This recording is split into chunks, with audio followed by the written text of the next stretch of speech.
Can you hear me, boy? Yeah, I can hear you. What's up, dude? How old is Juju over here, dude? He's hurt. Like he's freaking 80 years old. Well, he's 5. He's gonna be 6, May 21st. It's been five. It's been 5 years. It's been 80 years. All right. Yeah, he's gonna be 6 years old. The big 6, May 21st. Dang. LeBron season. Yeah, LeBron during when he was in the Heat. yeah. We actually gonna do a little surprise for him for his birthday. Actually, He doesn't even know. He's right here in the room. He doesn't even know. yeah, yeah. Whenever he's focused, he might be paying attention. He might be I don't hearing. know. He likes the snacks that I brought him, I think. He's really into the snacks. I stopped and I was just like, Juju's coming. I was like, I gotta get him some snacks.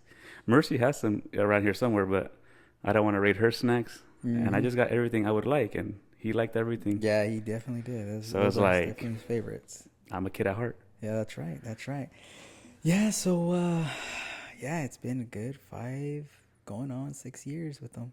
But what's up, brother? Dude, I haven't seen you in It's been a while, man. 6 years, 7 years. Actually, seen you like we talked, but like I haven't really seen you. Man, like actually talk. It's been quite some time. Man, I can't recall the last time we seen each other. To be honest, definitely it might have been probably about 6 years. Yeah, yeah, yeah. I brought you on because you're like the most interesting man in the world. You're like the Dos Equis man. You know what I mean? Um, you can hear Juju's get in the background with the Yeah, candy. snacking, Yeah, boys, yeah. snacking. But I brought you on because I want to thank you first off for giving me a couch to crash on when I was in LA. I've told you before, but every time I see you, I have to thank you because it's just like I needed somewhere to stay, fool, and you gave me a shower and a couch, Yeah, that's what friends are for, you know. and sometimes even your bed. You know what I mean? Yeah. So thanks, dog. I really appreciate that Hey, shit. I mean, it's just one of those things that if I can help out, I'm willing to, especially when it comes to friends. And that and is that something? So we'll get to everything that you do in life, but I know right now are you a union representative or like what is it exactly? Because we've talked, but like it's like I know, but not really. You know what I mean? Yeah. And it's because like it's like via text or Instagram, you can't really get into like big details of what's hmm really going on. You know what I mean? But I seen you out there protesting sometimes, picketing. Don't cross the line. Si Yeah. se puede. All the That's other right. good That's right. slogans. Yeah, yeah. So what is it that you do exactly? So I'm a business representative. I represent employees in the workplace that have collective bargaining agreements with employers. I also recently took on 2 other titles: a local organizer in Modesto, California, and a political coordinator. So I get involved with all the politics going on, right? So that I get involved with all the politicians. Obviously, So pretty much you're like when it comes to that, you're the middleman. Uh, Not necessarily the middleman, but like, well, yeah, kind of like the middleman. Like, hey, like we want this. We voted for you because we want you to represent us in these aspects, and you kind of yes. So every area has their elected officials, right, right? Like you have your mayors, you have your council members, things like that. Um, in my area, Modesto, California, we do have Sue. She is the Modesto mayor out there. um, and so I'm kind of like the area representative that kind of pushes politics and makes sure that we have the support when it comes to local strikes, when it comes to election year. We definitely want someone that's pro labor, pro union. Normally, Democrats, but there are some Republicans out there that are pro union right, and pro labor. Um, our organization normally, prior to this recent administration, was, Democrat, right, regardless of what their views were. We had to stick with Democrat, right? But with our new elected officials, that kind of turned and changed a little bit. Still pro-union. We're still focused on that, but also there are also Republicans out there that are pro-union. And then I didn't even think we were gonna get into this because, like I said, you were a union representative though, right? Before you what you started doing right now. So I was what's called a shop steward, Okay. and that's a representative in itself in a specific location, right? Where, like, for example, I used to work at OK Produce. Right. I then took on a title as a shop steward. So I was kind of, in a sense, in the trenches, right? Yeah. Working alongside with my brothers and sisters, right? I was doing the work. I knew the work, right? Right. And then the next, I guess, in a sense, the next level up would have been what the position that I'm in now, Okay. business representative. So you worked your way up to where you're at right now, Yeah. or do they elect you? So different locals, which is union locals, like, for example, there's or I guess you would kind of consider it as a chapter, right? The Fresno chapter, Right. the Modesto chapter, Visalia chapter. We all have, it's all from Bakersfield up to Reno. Right. Because they'll have like the local electrician 606 or whatever the number is. I don't know. Yeah, there are different unions. The electrician union, the pipe fitters. There Iron is workers. the iron workers, UFCW, which is like kind of more in a sense of like grocery stores, Damn, farm labor workers. Grocery stores have unions? Yeah.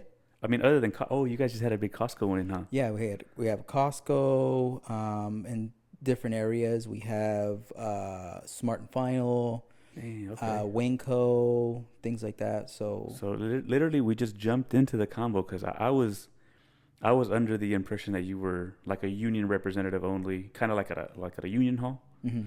and like people would come and complain and stuff like that, and you kind of voice their opinions and things like that. So that's how that's the second level, how I started off. Okay. First level was a shop steward, and then the second level was a business representative. Even though I was only a business representative, we still try to organize. Right. We still try to organize efforts, get leads, forward those to our organizer, whether it's joint council, whether it's area organizer. We forward those leads to them, and then they take over. And then once they're organized, then they get passed down to us, business Right. representative. Okay. And now it's our job to negotiate a contract. Okay. There are different locals that have their own tactics on how they go. There's business representatives that from day one, when the organizing efforts start, they are always involved. Some representatives, they'll wait till it actually gets organized to even put some work in. It just all depends on how you operate. Right. So the whole because I remember I remember it was like a whole news thing, right? Where Costco, they got a raise and they were about to go on strike. Mm-hmm. So was this before your current position that you're in right now, or was it part of your position that you're in right now? It was during my position. Okay. Yeah, so I was a business representative in Fresno. We actually have a couple leads in Fresno, which is all three warehouses. Yeah. That we are trying to start something up, trying to spark something. So Yeah. getting the talks going, and hopefully eventually we get enough cards to file and have them union.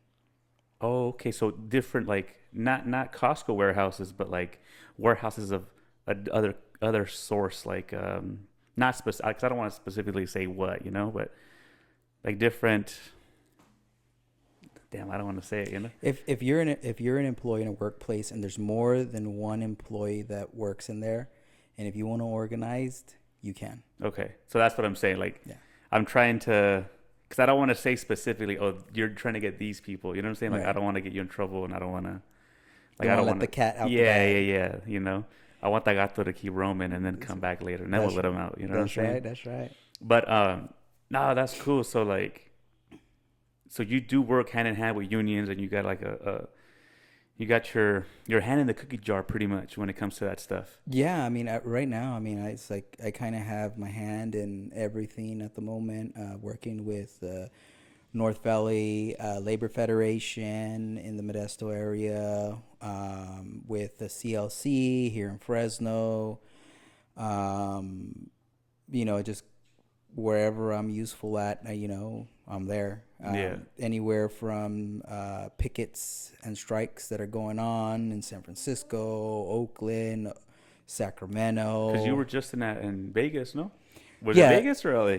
we were in Vegas this week But for a Unity there you conference. go. That's where all the locals come from, all throughout the United Yeah. States, and we meet. And that those conferences are so we can collaborate with one another, right? Bounce things off of each other, do workshops, get updates in different type of industries like the milk industry, the dairy, the warehouse, the linen, food processing. Normally, Everything pretty much that's like big labor stuff. yep. Hmm. Yeah, okay. And it's like, hey, this is what we're doing in Jersey. It's working for us or whatever. Like, Yep. you guys should try If anybody needs this help, method. here's my number, here's my email, reach out to us. We'll get involved. We'll send you contract samples, tactics that helped us and been successful, things like that. So, how much union history do you actually know? Man, I'm not gonna put you on the spot or anything, but like, I got questions, so that's why I'm asking. I think the basic. The basic. All right. There's maybe a few things here and there that I know. Maybe we'll do some. Maybe I'll ask some questions. You'll do some homework, and you'll get back to me later. Yeah, we can do that. We can do like maybe episode 2, right? Q&A. Yeah, that's right. That's right. So when I was working at Tesla, and Tesla's one of those companies that they've been trying to get unionized since I was over there in 2012. You know what I mean? When I was working there, a lot of the old people from the NUMMI plant, which was the North American Unified Motors or something like that. I don't know what the abbreviation is for, but it was the Chevy and Pontiac, or the Chevy and the Pontiac and the Toyota facility that was at the Tesla plant currently, and they had they made some deal where Toyota would teach GM pretty much how to run an assembly line, and then they would merge.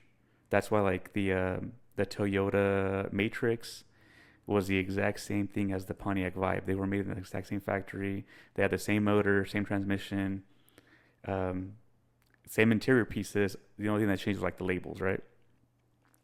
So when I would talk to a lot of them that used to work there, they said that the union kind of screwed them over in a way. I don't know. I know you're repping, you're over here repping the set. You know how to say it, but this is what they said. I don't know if it's true. You can do your homework. We'll do a round 2, and cause I want to get to the bottom of it because I don't know if it's true or not, And I mean, this is something that's always been in the back of my head since I was over there. And so basically, the story goes, and this was from like a bunch of different union people that were there.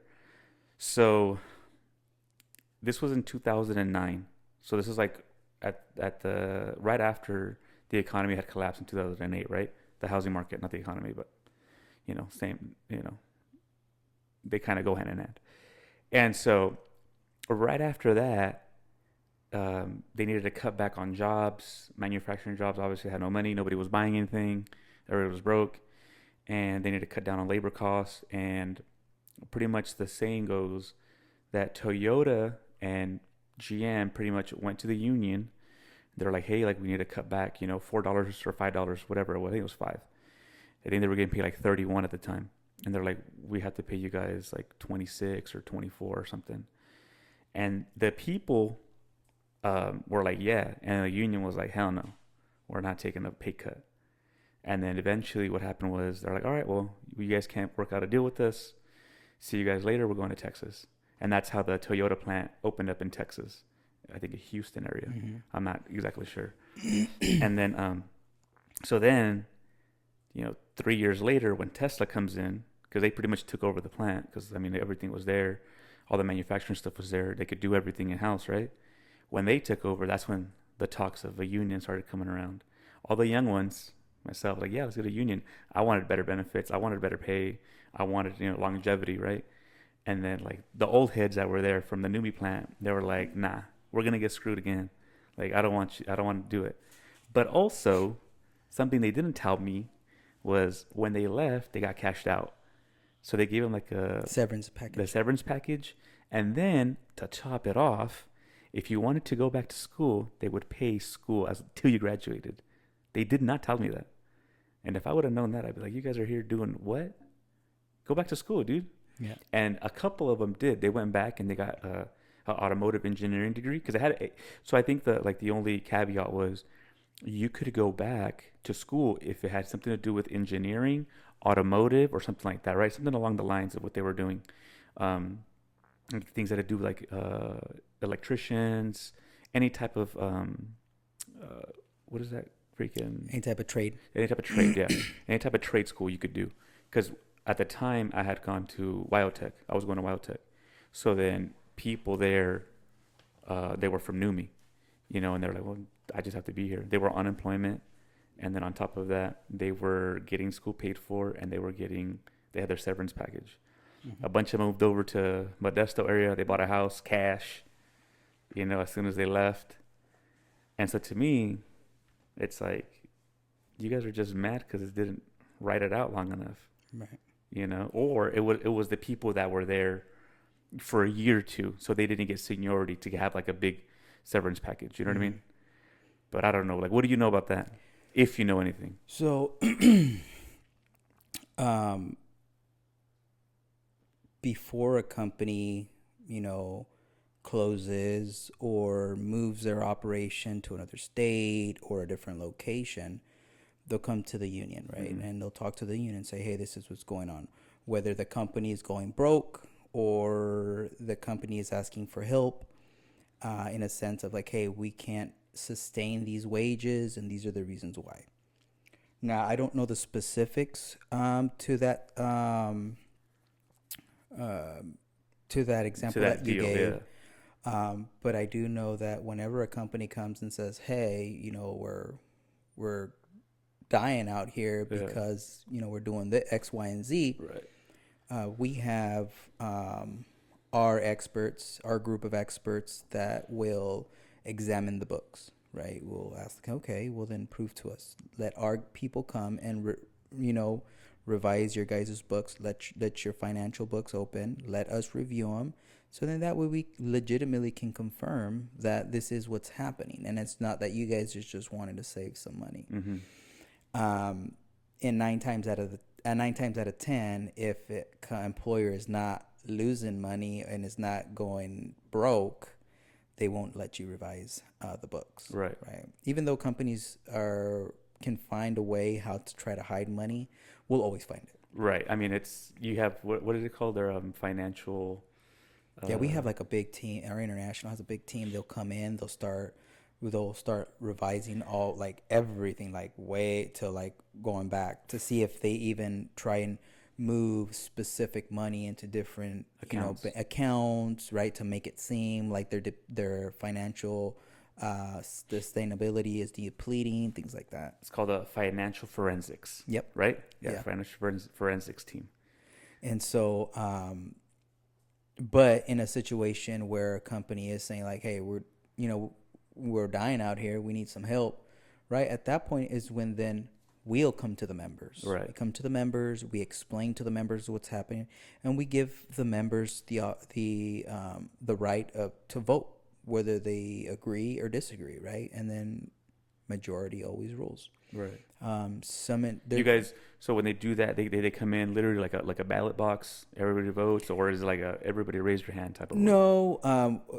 Because everything has to be legitimate, everything has to be voted. We have to confirm the individuals that are going to vote are eligible to vote. We have a sign-in sheet, which at that point, if you're not on that sign-in sheet, we still allow them to vote. It's an addition. It's a kind of like a side box. To then, if like for example, there needs to be a tiebreaker, right, where it's 50 people say yes, 50 people say no, then at that point is when those votes would then come in and then we'll legitimize it and then to tiebreak it. But if you blow it out the water where they pass it, right, there's no sense in even trying to count those challenge ballots. But yes, we do allow the employees and the employees only to vote whether which route they want to take, right? We give them the details. This is what the company said, right? We're fully transparent. This is what the company said. It's your guys' choice what you guys want to do. And these are the pros and the cons. We basically lay it out to them and they decide. We never decide something for somebody else, Right. because at the end of the day, the union are the members. The members are the ones that decide, right? We're basically like their cheerleaders, right? That's what I tell all the employees whenever we're in a contract proposal or a new contract. Say, hey, look, you guys are the union. You guys decide, and only you guys decide whether you guys pass it, whether you guys want to go on strike. Right? I'm here to just support you guys. I'm your guys, Yeah. basically your guys' cheerleader. You guys are the ones that are out there doing the work.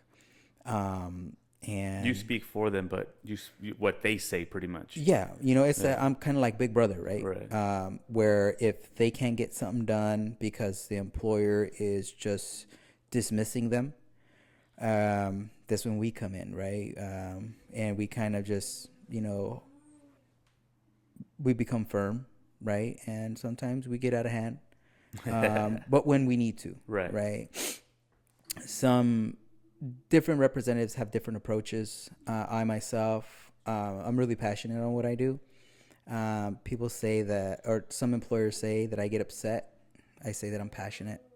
Yeah, it's not about getting upset, but it's like, so one thing about you, and it's like I think some of the people don't know is that we'll go back a little bit. When you were when you were living in Long Beach, you were working 2 jobs. You were hustling. Yeah, I was actually working 3 jobs. Damn, bro. Yeah. I was Tuesday through Saturday concierge Right. in the mornings. I was a Monday through Friday from 5:15 till about 10:30. Handler. Package handler or sorter, you would say, at UPS Right. in Cerritos. And then I had a Monday and Tuesday part-time second security job. I remember this. Yeah, that's the one I forgot. It was a security job. Mm-hmm. So with that being said, pretty much you've been in the trenches. Yeah. So it's like, so when you represent somebody, like, you know what it's like to literally like have one job or maybe 2, whatever, and like be like, this job has to sustain me. Yeah. I have to make ends meet with this job for my kids, my family, whatever the case may be, Yeah. And so like, I don't think the people that see you being passionate, I don't think they actually know that about you. Yeah. You know what I mean? There's a lot of individuals, not only employers but members too. They think that I went to college for this, that I got this, degree, that I have this type of training that I went through. C's get degrees, bro. You know what I'm saying? And I, to a certain extent, I tell them, hey, I'm only a high school graduate. I didn't go to college. I couldn't afford it. My parents couldn't afford it. Same. I worked my whole life. I've never been on unemployment. And even in the point, we can talk a little bit about it when I got fired. Within the next week on that Monday when I got fired, that following Monday when I got fired, I got a job and I continued working even when I got fired. When did you get fired? I got fired. That concierge or UPS? No, here in Fresno. Oh, when I was working in Fresno, I got fired. Nalgas. Yeah. So, but yeah, I mean, I've worked really hard to get where I'm at. I've done a lot of sacrifices.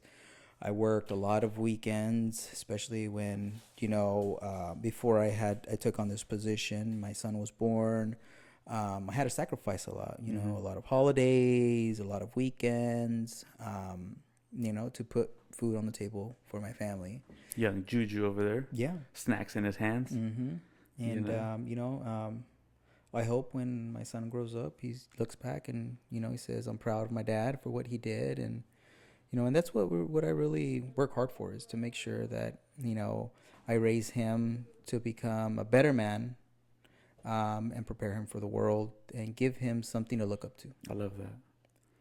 Yeah. So What's life like being a dad? Like knowing all this, and then like, does Juju play like a role in it, like in your head sometimes? Like you want to leave something better than what you got it. You know what I mean? yeah, when I was young, I really didn't have my dad. Yeah. And that's what I work hard towards, is to make sure that every step of the way, I'm there for him when he looks out in the crowd, whether it's his games or whether it's his awards.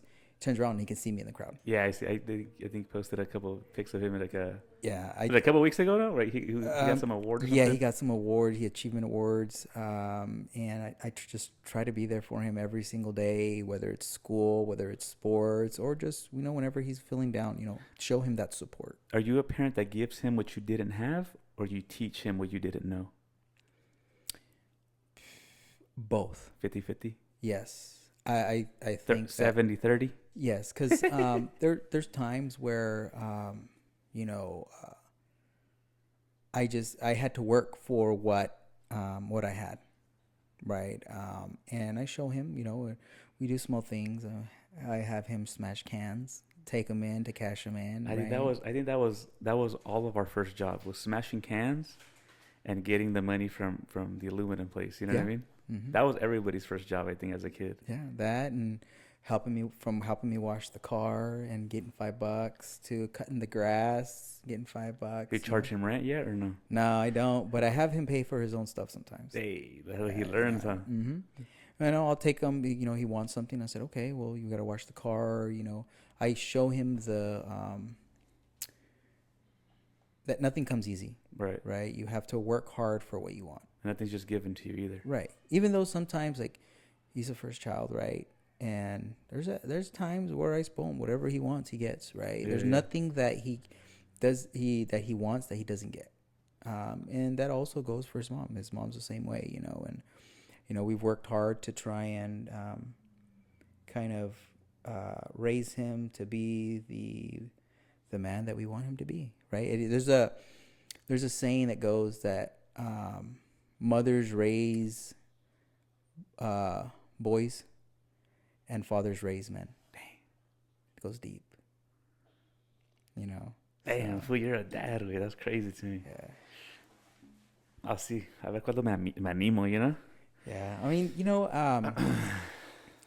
even though I planned it to at least where I'm 30, I have my first child. Yeah. You can never be too ready.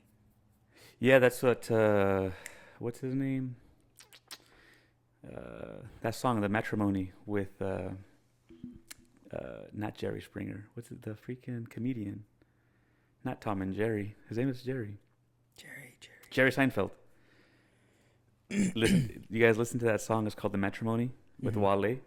And he says, even if you're ready, like you'll never be ready. Right. I mean, there's times where late at night, I'm just kind of looking at the ceiling and thinking to myself, like, man, what do I do? Like, how am I going to do it? Right. I mean, everything nowadays is very expensive, and, it's just. But it lights a fire under your ass, right? It sure does. It steered me away from bad habits of splurging out and excessively spending, towards now I have to think about groceries. I have to make sure there's groceries. Before, I just had to worry about myself, right? Mm-hmm. As long as I had a place to eat, a place to sleep, and some food to eat, I was fine, But now taco runs in the middle of the night. And taco runs in the middle. Now it's like every 2 hours, right? Chicken nuggets, broccoli, bean and eggs, broccoli. Man, that boy loves to eat broccoli. Celery sticks with peanut butter. Celery sticks with peanut butter. Slices of apples with peanut butter. Hey.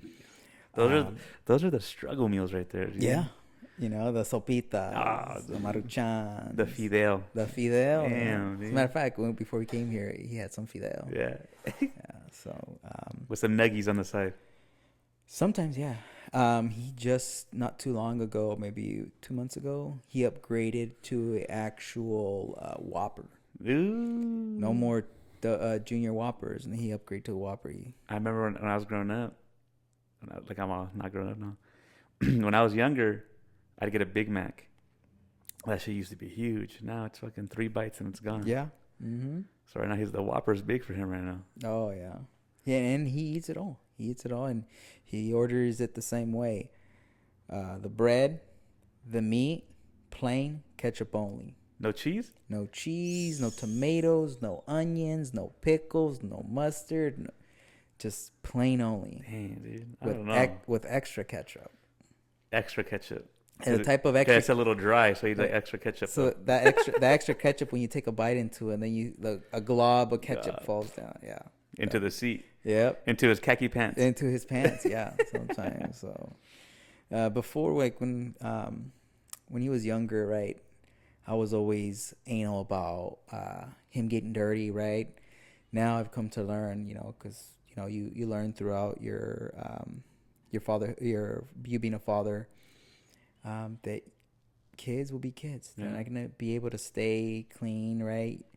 You want them to be where you have your clean Jordans, right? You want your son to have his clean Jordans, but kids will be kids,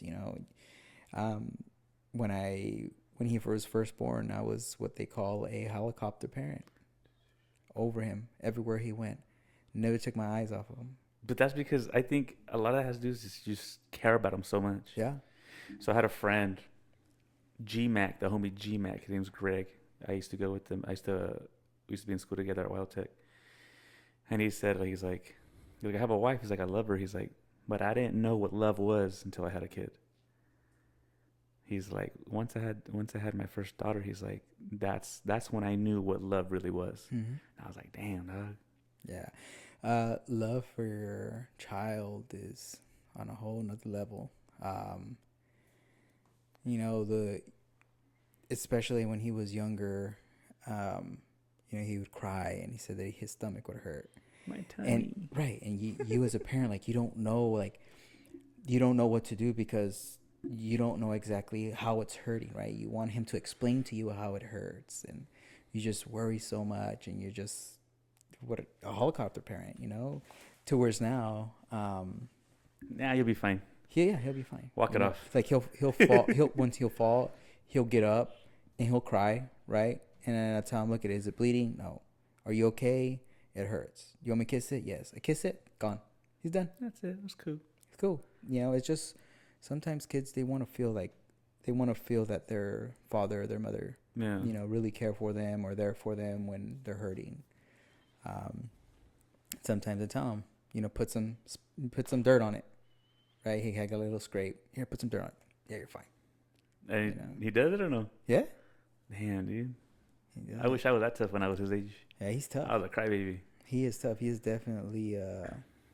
He definitely has short man syndrome. Man, he's gonna be tall though, fool. He's out there in the playgrounds, at school, kids that are bigger than him. Standing up to them, and we've never taught him to fight back, to be that confrontational, right? To fight somebody, but what his mom has always told him, and I've always told him, is you always want to stand up for yourself. Yeah, you don't let nobody push you around. That's right. So only fight back when it's necessary. And I think that's what you do right now. Yeah, you fight back for people. Yeah. Even though I just don't fight back for those that are in need, but those that get in trouble, and I have to get them out of trouble. Oh, so you represent the bad kids too. Yeah. Dang, dude. Yeah. You're the principal. And I have to, right? If just like the company holds employees accountable, we have to hold the company accountable for what they do as well, Yeah. So we also represent the bad ones. But those are the most fun ones. You're a public defender over here. Yeah. And 90% of my job is to be a brother, a counselor, um, you know, just someone to be a soundboard for. So why isn't there more unions? Is it because people don't want to unionize, or because like companies don't want you to unionize? Because I know like another one was like Amazon, right? So all right, so what are the biggest wins that you've had while you've been working where you're at? Costco was one of them, and Mhm. that was like a major one, right? They're getting Yeah. paid pretty good now, right? I mean, they were always getting paid good. Yeah. They Costco uh, Costco's model has changed throughout the year. I can say 10 years ago, uh, Costco was about its employees. It Right. was, cared for their employees. Now, a lot of um, Costco locations have been more about numbers and efficiency and steered away from the employees. Mm-hmm. And that's hence that's one of the reasons why throughout the United States, a lot of Costco's have been wanting to organize, and we've been successful. So real quick, I'm gonna cut you off, but so like the one that the Costco is that the whole thing that just won recently, is it for all the Costco's or like regional? So, I'm asking that because what you said right now, like all the Costco's in the United yeah. States wanted to unionize or form. So Costco's been very, very smart, in a sense of mirroring union collective bargaining agreements and applying that to their non-union facilities. So if the union facilities received an increase and they're getting paid $33 an hour, so are their non-union facility employees. The only thing in that contract that the non-union facilities don't have is what we have is a pension. Right, so that's what I'm A say. retirement plan, right? Blanco entranza, blanco maña. Yeah, that's the only thing that that the non-union facilities are not benefiting from. Yeah. And it's sad to say that, like currently at the economy right now, with the whole stock market and people losing money, at 401ks losing money, right? This is where it's an all-time high where pensions are very beneficial because pensions are protected. They don't decrease. The value does not decrease. Well, are all pensions like that, or like the Costco ones only? Because I know, like for example, like I know some 401, some pensions. Somebody was talking about it.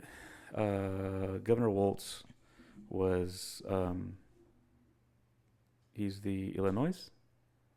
He was going to be the vice president for Kamala, right? Mm-hmm.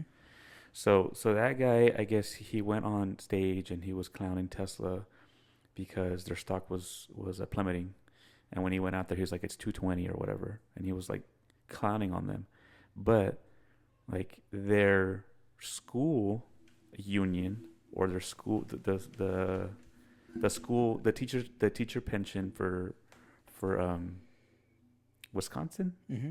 or Illinois, because he was from Chicago, Illinois.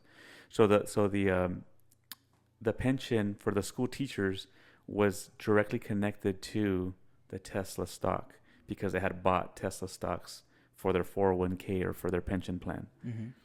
So are all of them like that, or only some? No, so every pension is different. Okay. The pension that we participate here in the Western region is the Western Teamsters Pension Trust Fund. Okay. There's the Central States and the Eastern State pensions. Okay. Those were at some point they were in the red zone, as we would say. Right. They were in danger of Bankruptcy. kind of bankruptcy, yeah, and that's why the Biden administration was able to help them out, and now they're in the green zone. And thanks to the Biden administration, we're able to help them out. But who in the Biden administration? Like, how does that work? Because all right, so I'm asking you that because I was gonna have Victor on here, the mayor from Mendota, Mm-hmm. and it's like everyone always talks about like the administration or this. We got money from the state. How do you do that? Because we just see it in the news like, oh, so and so they gave these people X amount of money, whatever the case, right? But it's like, do you apply for it? Do you reach out to like not the Secret Service, but like the what is it, the Treasury Department, Yeah. or like who do you ask? So I don't really know the specifics on how the process works, but I do know that at some point, um, the president gets involved, the treasury gets involved, and it goes up for vote. Okay. You know, vote to the House to pass or not pass. Also, then it becomes like a Senate thing and all that stuff. Yeah, because it's Senate and Congress. I mean, yeah, it's funds that they can approve, and they were able to help, and Bernie Sanders was part of it, and a big push. There was a lot of people that were in support of it to try and save it, mm-hmm. and so and the reason why sometimes some pension funds are in the red zone, as I would say, is because of not necessarily misuse of funds, but mismanagement. Yes, they put them in different stocks and different bonds, and sometimes there's a bad moves. So this goes back to 2008, right? Yeah, it's all history. It all repeats itself. They get this money, and then they choose to invest this money into certain areas, and those certain areas don't do good, and they fold. Yeah. And then everybody loses money. So that's what happened in 2008. Mm-hmm. There was pension funds, whatever the case may be. We might be specific on who.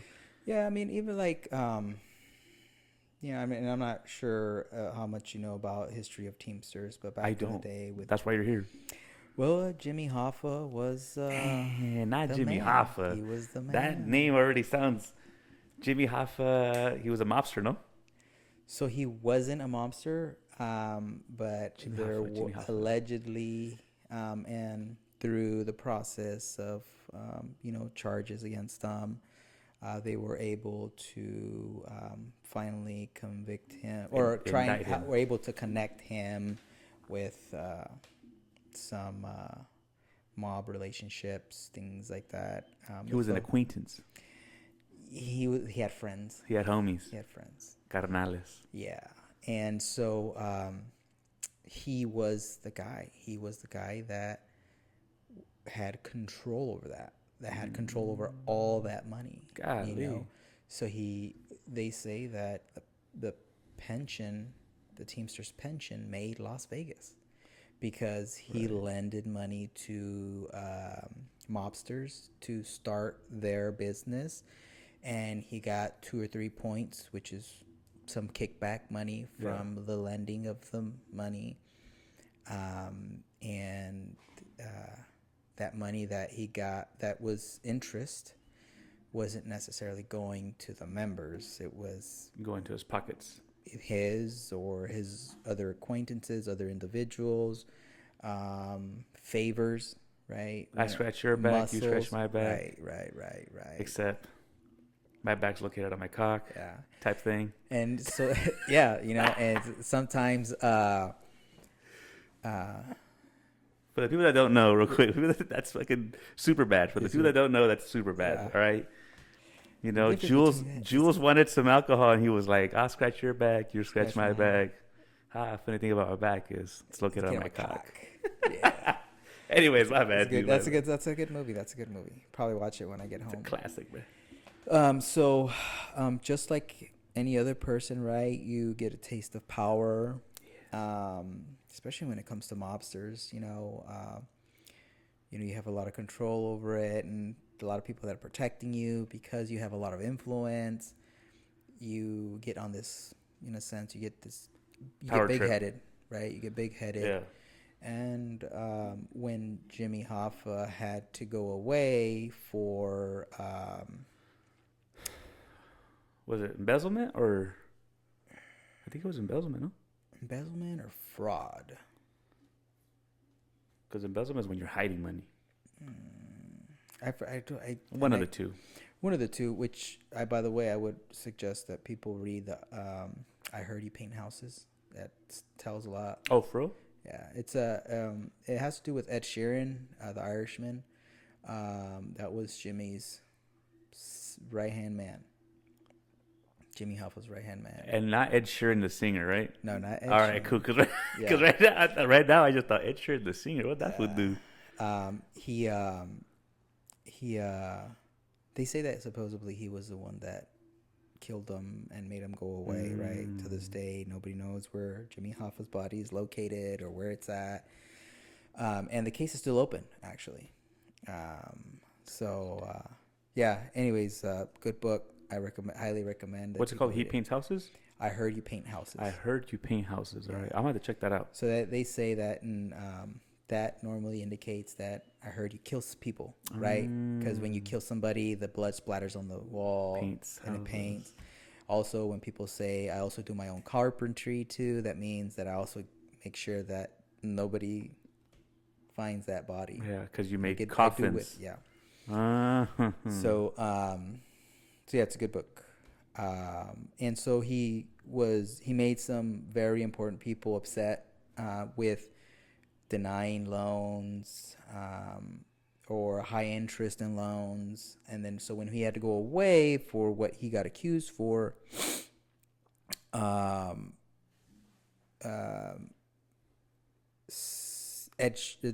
was a specific person that was supposed to go in his place, but he chose someone else instead. And it was Frank Fitzsimmons. That's another name that sounds familiar. Yeah. To be honest. He was the individual that was involved with Cesar Chavez and him trying to take over the farm labor workers. And, the Teamsters have some history. There's a lot of history that a person like myself is not very proud of, right? But it happened. What happened. Like what? The Cesar Chavez one? Yeah. All right, so since you brought this up, you brought up Cesar Chavez, not me. I did. I'm not a big fan of people that protest, like the whole illegal immigration thing, and then they have the Cesar Chavez flag. Because Cesar Chavez did not like backs. You know what I mean? There's literally a lost interview where he says, the wetback is coming in and taking our jobs. Yeah. We have to stop that. Yeah. Or whatever, Yeah, there was during the huge strike, it was very well known that Julio Cesar Chavez actually filled up buses of immigrants, illegal immigrants, and took them to the border. Damn, I did not know that part. Yeah. That's crazy. Back in the day, it was basically you were fighting for your life, you had to do whatever means necessary to put food on your table. And when you see someone coming in and working while you're fighting for your work, right? Sometimes you have to do what you have to do in order to maintain your job, and how you provide for your family. But it wasn't necessarily Mexicans, right? It was Asian Americans or Asians that were coming over. There were probably some Mexicans, but there was a lot of Asians. There was a lot of Mexicans. There was a lot of Central Americans that were coming in illegally, and not necessarily because they were coming on their own. The employers at the time found individuals and brought them and paid them low wages, for very horrible working conditions. And it was a fight. And, at the time, our administration during that time. What was it, the 70s? 60s? Oh, man. I think it was like in the 70s. Probably like. For some reason, it was in the 70s. I would say late 60s, early 70s, no? I want to say late that. 60s, early 70s is when it happened.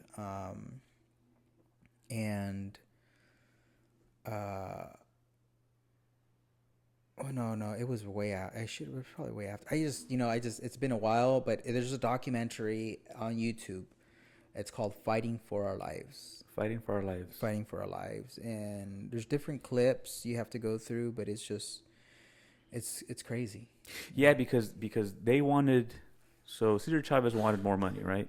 Because they were getting paid low wages. So they were being paid low wages. They were using underage children to do labor. Right. There was even at times where the way that they were being treated by the ranchers, it was very horrible. There was even at times where ranchers were taking advantage of the women on the farm, right? And they didn't have nobody to fight for them. Abusing them. Yeah, Yeah. abusing them. And so that's why Julio Cesar Chavez came in, right? He fought for water, right? They didn't want to give no water, bathrooms, breaks. At the time they were doing the housing in the areas. When they went on strike, they kicked everybody out, right? Oh, dang. Where it's like, that's your house. It's basically getting kicked out. Even though it's on the property, you still have rights. Right. So you say that, like, that's one thing they don't have anymore. So I remember, so my dad came over late 80s, and he used to work at a Hammond's Ranch in Orloma. Mm-hmm. And they used to give him, like, a house. Like, if you worked for the ranch. And there was, like, the mayordomo, which is the English. He's the foreman. Foreman, yes. So then the foreman would live in, like, the big house. And then what my dad said is, like, you would pay like X amount of money, X amount of dollars to him, and then every day they'd give you breakfast, lunch, and dinner. And then so you'd go over to the foreman's house, and his wife would cook, and then that's how the wife would get paid, right?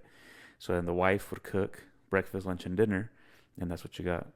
And then if you wanted to get more, then you go into town and stuff like that. Mm-hmm. And then people would go back to Mexico, and I remember my dad's from the tropics, from the beach area. So when he came over and he experienced the winter in Oroloma. Oof. It was the worst. Yeah. It was nothing like, anywhere else. Well, not anywhere else, but like nothing compared to what living in Mexico was like, right? Right. Where there really isn't a winter. It's tropical all year round. And that's when he would move the pipes, the water, the irrigation pipes. Mm-hmm. You know what I mean? He's like, he'd had to carry them. He's like, they would freeze on my hands, and they'd give you these tiny gloves. Like, it was nothing. Right. And now there's laws in place where the employer has to provide any type of PPE, Mm-hmm. protective equipment, personal protective equipment, in order to carry out your duties. Right. Mm-hmm. They would work in high heat. There was no, like, now if it's a certain temperature, you go home, right? You're not forced to stay. And I mean, that's a relatively new thing, because I was working in the fields in 2008, 2009 when I was in high school, Mm-hmm. and they didn't have no shade. The shade trailers, they had water, but the water was like, it wasn't cold. It was like hot. It was room temperature, Mm-hmm. and the temperature was 110 outside. You know what I mean? Yeah. And I remember ever going home early because it was hot. Really? Yeah. Yeah. I don't know how recent. It was that law was passed, but I know that there was laws that passed now where the employer has to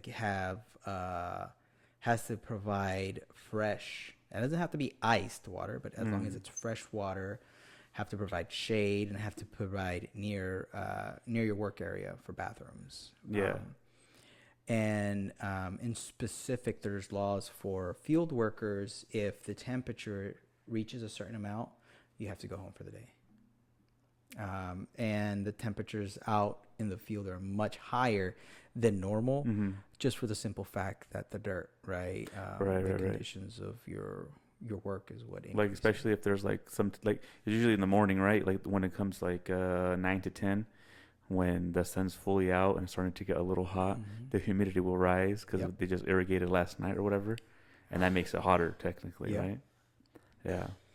There's a lot of new laws that came into effect that, I mean, it's been what, 15 years, 16 years since I was in high school, and like, it doesn't seem like a long time ago for me, but like, it's gotten a lot better for the farm workers, for sure.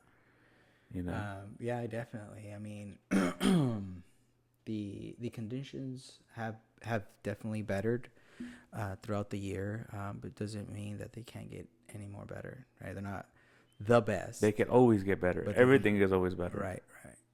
Yeah. So, Yeah, man. That's crazy, dude. And then, so do you know if like farm workers are trying to unionize at all? Because I mean, like I know the whole spiel about it being illegal immigrants only working in the fields. That's a lie. Like there's also legal, Mhm. migrants that come and they specifically come and they just work that. Um, I don't know the name of the farm, but there's this guy on YouTube and Instagram. He has a farm in Idaho. Mhm. It's like a potato farm, and they go out and they get visas for a bunch of people, like usually from Central America, and they come, they work, and those people they have to have specifics, like specific. They have to get paid a specific amount. They have to provide them housing. I gotta go bathroom. Nah, yeah, yeah, Yeah, I for gotta sure, go for bathroom. sure. We'll pause right for the restroom break. Oh man, you were talking about It's not Cesar Chavez. I was asking you a question.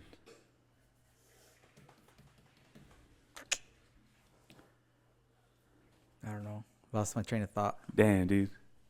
It was getting good, man. It was getting good. Golly. But yeah. So let's jump in a little bit to about Tomatech.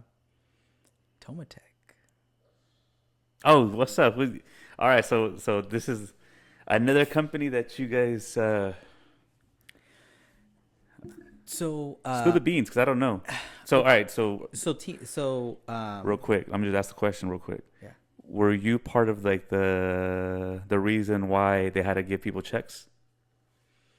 Um Because they just handed out checks like a couple weeks ago. no.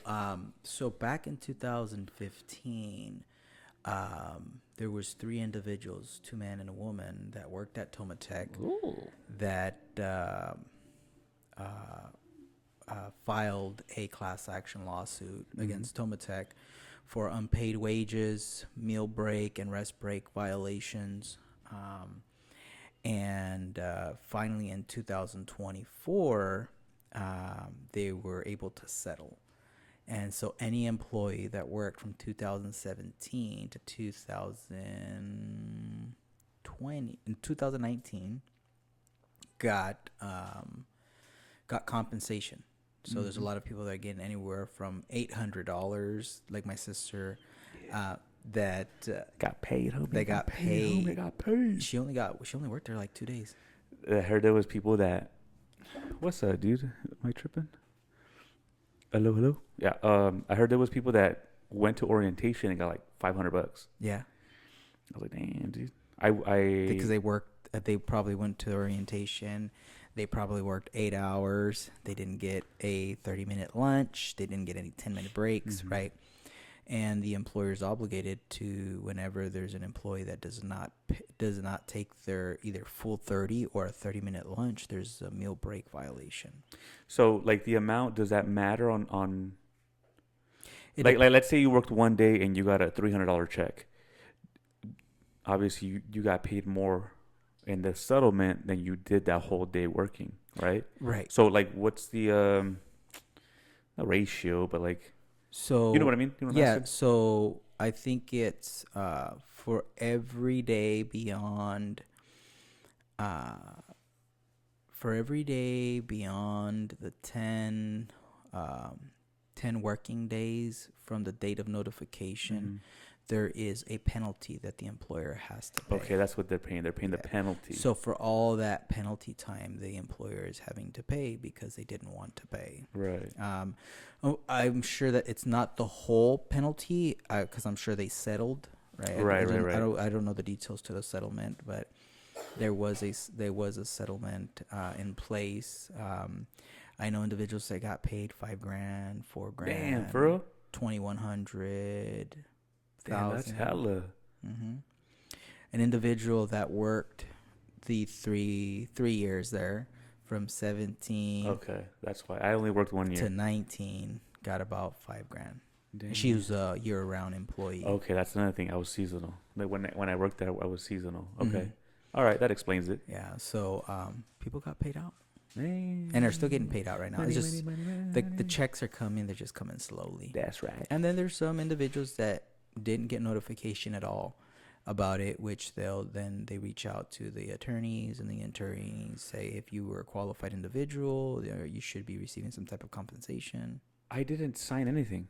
That's another thing. I didn't sign nothing. I heard it on Facebook. Mm-hmm. Hey, Tomotex sending out checks, blah, blah. I was like, what? It was just, you know the cheese, man. You know how it goes, you know? Yeah, so the way that works is notifications get sent out to either your email, your most recent email that's on file that the company provided the law firm with, and or your home address that the company provided the law firm with. And what that basically says is if you do not want to participate in this class action, please opt out. Oh, okay. If you do not opt out, you are automatically included in the lawsuit. Because there's some that's the other way around, right? What's that? They said there's some where it's the other way around. You have to opt in to get paid, right? There are some, yeah. So that's what I'm saying. Like I was Yeah. like I don't understand how I got something if I didn't sign anything. Yeah, They just sent me a check. Yeah, you know? if you want to be included in the law firm or the class action in the law firm, you have to reach out and make sure and confirm that your name's on there within a certain period of time. Damn, snacking. You want me to open them? Come on. You got them? Come here. Let me open them. Come Nah, on. he's got them. You got it? Okay. Yeah, so if you did not call to not be included, you are included. Oh, that's pretty cool. Yeah. Yeah, because like I said, I saw the cheese mail online, and I was just like, fuck it, I'm not getting nothing. I didn't sign it. I didn't sign anything, you know? Because like I said, like it's usually how it works. But I think it's mostly for like the Red Bull. Remember the Red Bull lawsuit? It's mostly like big lawsuits like that where you have to opt in. Red Bulls, if AT&T, T-Mobile, Verizon, Wells Fargo, those type of lawsuits, you have to make sure that you say, I want to be included. If not, they won't include you. Right. But because of an employer unpaid wages, you'll automatically be included unless you don't want to be included. Oh, that's pretty cool. Yeah. Because then there was another one that I was a part of. It was because I went to WildTech, right? And so when you went to WildTech, one of the biggest things that they sold you on was like you will have job assurance or not insurance, but like they ensured that you would always have a job no matter what. So let's say you lost your job, you got fired from here or whatever. You go back to WildTech. Hey, dude, I am living here. I need a job. Help me look for a job as a tech. And then they would go out and they would help you find a job. But it had to be a job in your field, right? Field of study. So like for me, like I went to go study motorcycle mechanics. And hey, dude, I'm living in Fresno. Find me a job at the dealership or whatever, and they'd come in and they'd help you with the job. So they ended up getting sued because they pretty much went out of business. And then when they went out of business, they didn't have that insurance anymore that they promised you. That's why you went there, right? And then pretty much what happened was a bunch of people ended up getting their student loans forgiven. Or if you paid cash, like I did, you got all your money back. No shit. I was like, yeah, I'll get my money back. Yeah, no shit. So it was cool, you know? But like on that one, same thing. I didn't opt in or nothing.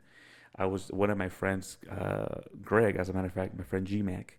He was talking about it on Facebook, and I was like, hey, and I messaged him like, dude, what's going on? He's like, blah, blah, you got to sign up, this and that. Here's the email. Just email them, let them know that, give them your information. I was like, all right, cool. I emailed them. I gave them just my information. I wasn't sure if it was updated or not, And then 6-7 months later, I got a check in the mail, and I was like, oh. Like, it made it low-key worth it. I was like, so I didn't know you at the time, but I had a Honda Civic, and then I had a little pickup truck. I sold the Civic. Oh, I had a 2-door Tahoe. I sold the Civic. I sold the Tahoe. And then my mom gave me some money, and I was working, and I was going to school, and like I was paying for everything. Every month I had to pay, I don't know, like $2,000 or something like that. God damn. And it was like that for 12 months, So I was just like, whatever. I didn't want to take a loan, And that's another reason why I didn't go to school. Just like you don't want to take a loan, right? And I was like, fuck it, pay out of pocket. And then I graduated, got a job and all that, but it was cool getting all my money back. It felt good, you know what I mean? Yeah, That's funny that you mentioned that, right? I really didn't know about loans when I graduated high school. Like, all I really knew was about working. Mm-hmm. That's all I knew about. That's all they taught us. Yeah, that's all they really taught us about working. Like, I didn't know about student loans, right? So that's why I never went to school. Um, but which is funny that we're talking about this because there was a new law that passed 2024. It's called AB 800. I don't know if you've heard of it. It addresses and assures workplace readiness week. Okay. So basically, what that means is that all public and charter schools need to make sure that they have some type of program in place that promotes unions, organizing in your workplace, your right to FMLA, your right to workman's compensation. What's FMLA for those that don't know? It's family medical leave. That's right. And those are the benefits that you can benefit. Those are the benefits that you have under the law Right. of California. Under being employed anywhere. Not just a specific spot. Yeah, correct. Obviously, there are some requirements, right? You have to make sure that you've worked for the employer for a period of no less than 12 months. And also those 12 months don't need to be consecutive, right? Certain military individuals, healthcare field individuals are kind of opted out from that, being able to work for 12 months just because, they, go and come Right. in specific situations and scenarios.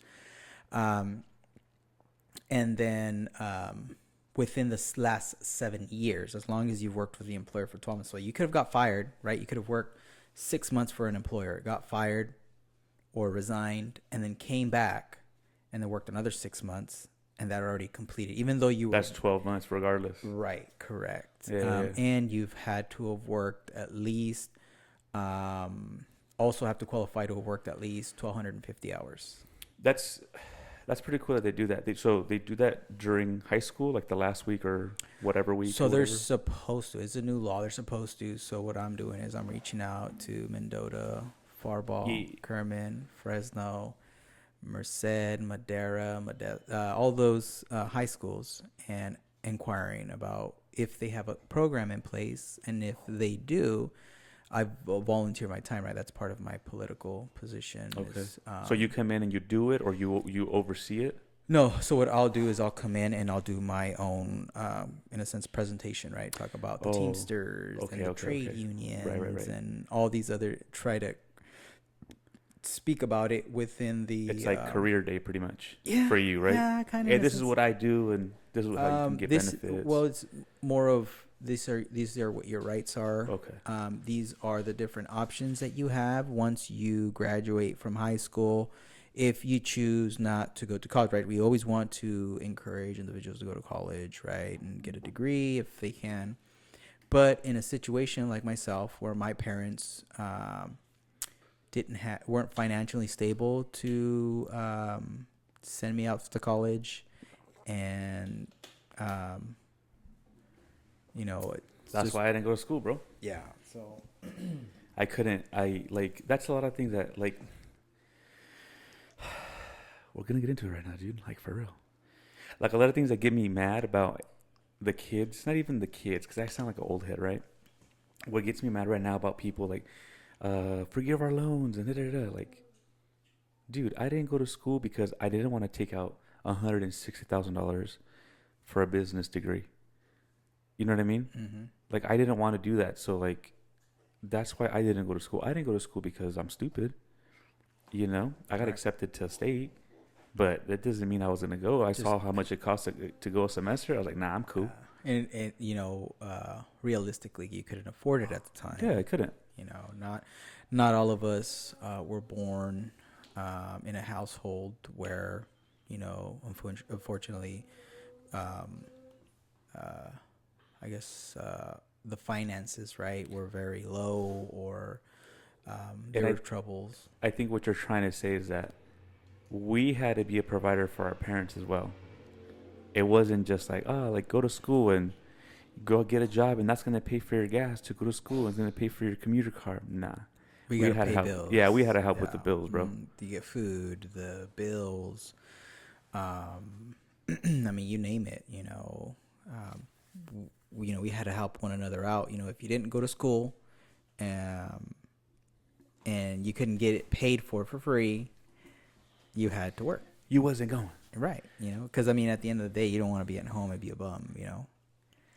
So, yeah, that's So my sister, my older sister graduated in 2005, and then when she got out of school, she went to state. You can come in. She went. She was going to Fresno City, and then when she was going to City, I think she did like 2 semesters at City, and then she was like, "That's it, bro. Like I can't hang. I got bills to pay, and I got this and that." She was like, "Fuck it, I'm gonna go to the Army," and she signed up for the Army in 2006. I have You know what I mean? I have a funny story about that. Spill the beans.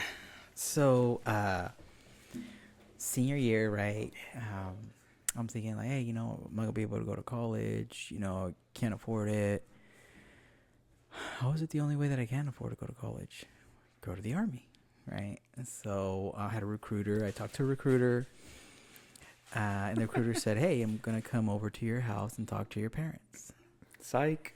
So he came over and knocked on the door. I was in my room, and I heard the recruiter asking for me. And so when I got right before I even got to the door, my mom says, hey, there's this Army guy that's looking for you. Why would he be looking for you, right?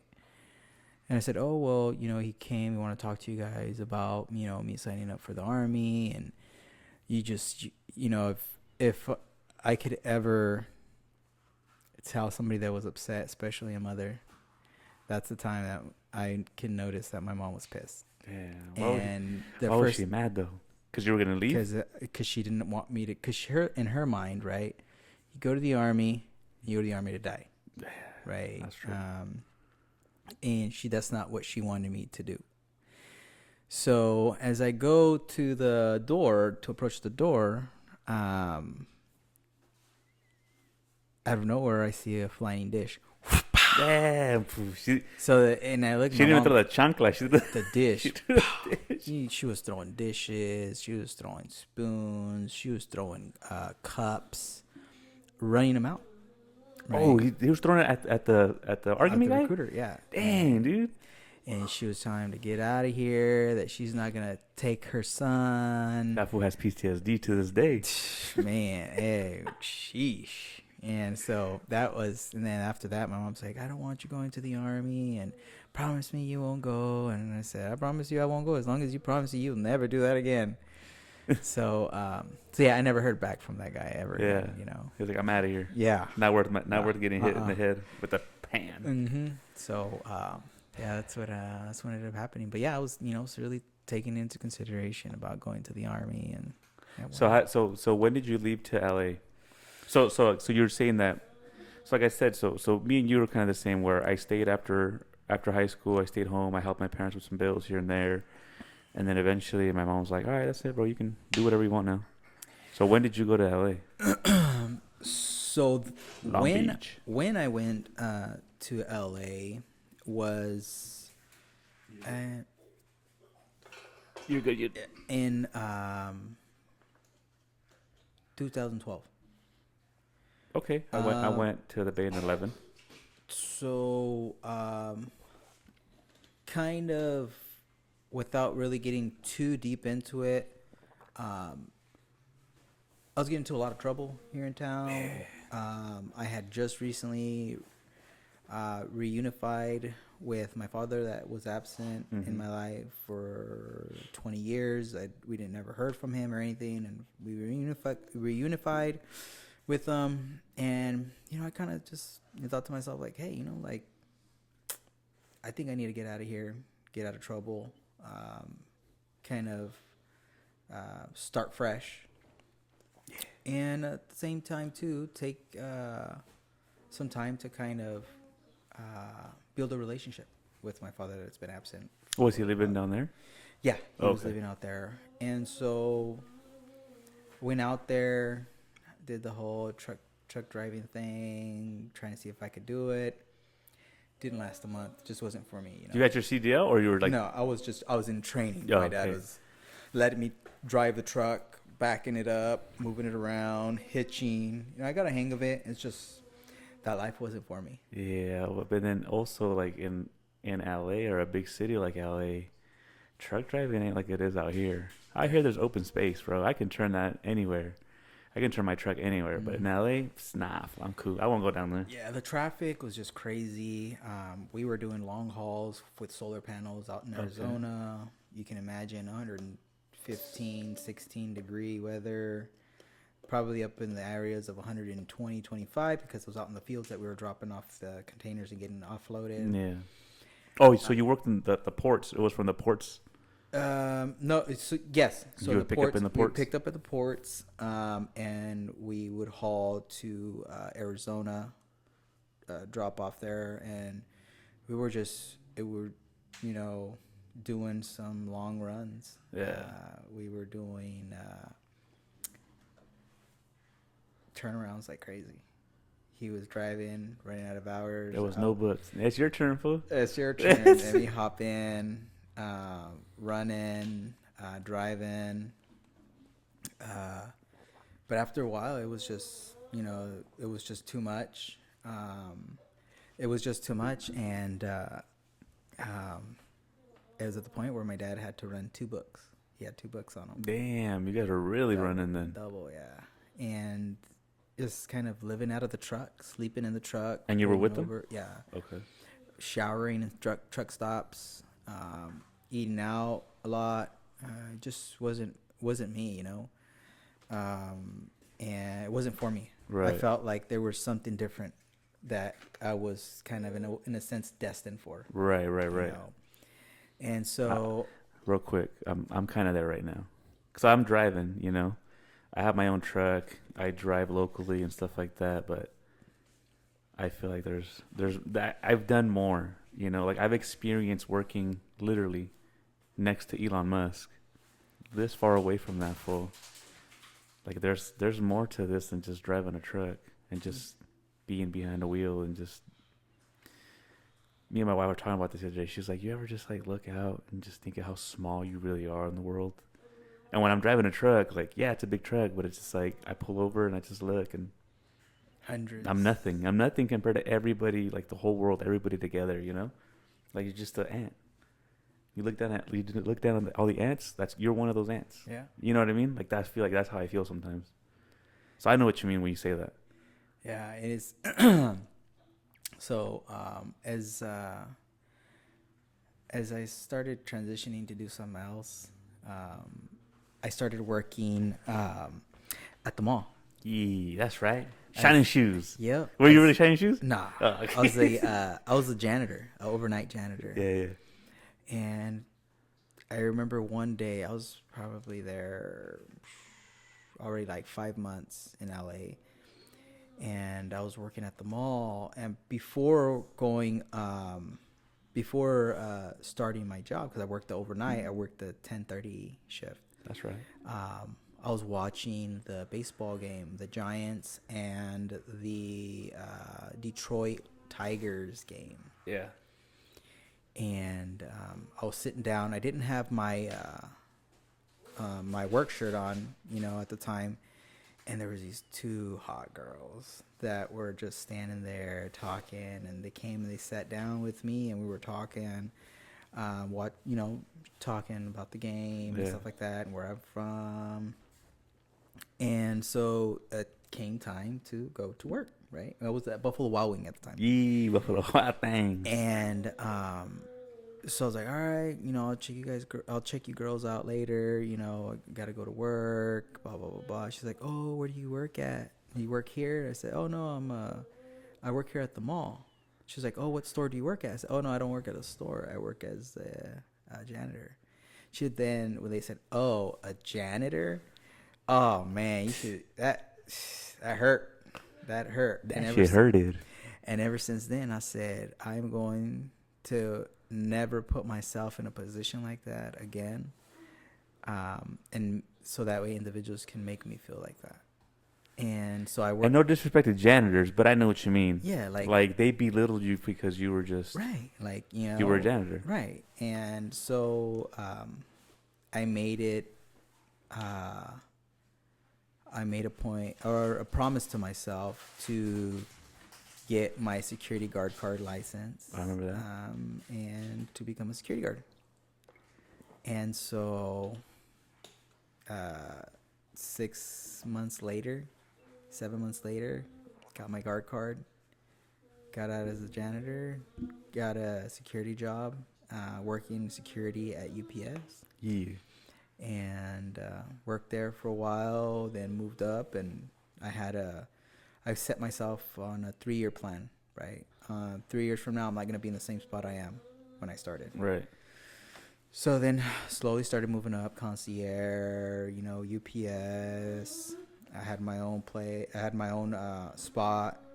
And finally, my parents got sick, so I moved back to the Valley. That's where I started at OK Produce. That was 2016?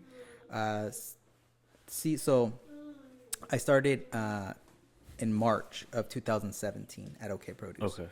I moved back to the Valley February 1st. And the funny thing about that is that February 1st, I only came here to the Valley to shop around for jobs and see about transfers. So when I got here, because you were working for UPS. For the UPS, so you could transfer and security, over. Yeah. So unfortunately, UPS I couldn't transfer, but my security jobs I could. Right. And so then I started asking, like, how soon can I start? They're like, well, you can start as soon as Friday. So what I did is I got on the phone and I told everybody, hey, I'm getting a transfer. I'm not going to be returning. Boop, boop, boop. And that weekend I went and got my stuff and moved and Came back, started working 2 jobs. I worked at Certainty as a security guard. I think Chachilla. Sounds familiar. What is it? They do installation. Oh, that's right. Mm-hmm. Yeah. And so I worked there Monday through Friday. Yeah. Say what? He said he wants to go back to his grandma's house. You don't want to hang out with us? You want to hang out with us? You want to talk on the podcast? You want to talk on the podcast? Or you want to go with Nani with the puppy? Okay, we'll go right now a little bit, okay? Huh? You want to go right now? You got to say something on the podcast then. You want to say something on the podcast? That you love your daddy so much and your mommy. Okay, let me know when you're ready, okay? Tomorrow? And second session? Okay. We can do the second session then. So having kids is amazing. Oh yeah. They rule. You have to plan your days and weeks and months around them, which is fine, just to see the smile on their face. It's amazing. Especially what's all worth it is at the end of the night when they want you to cuddle with them and they hug you and they kiss you and they tell you that they love you and that you're the best and that you're handsome. It's all worth it,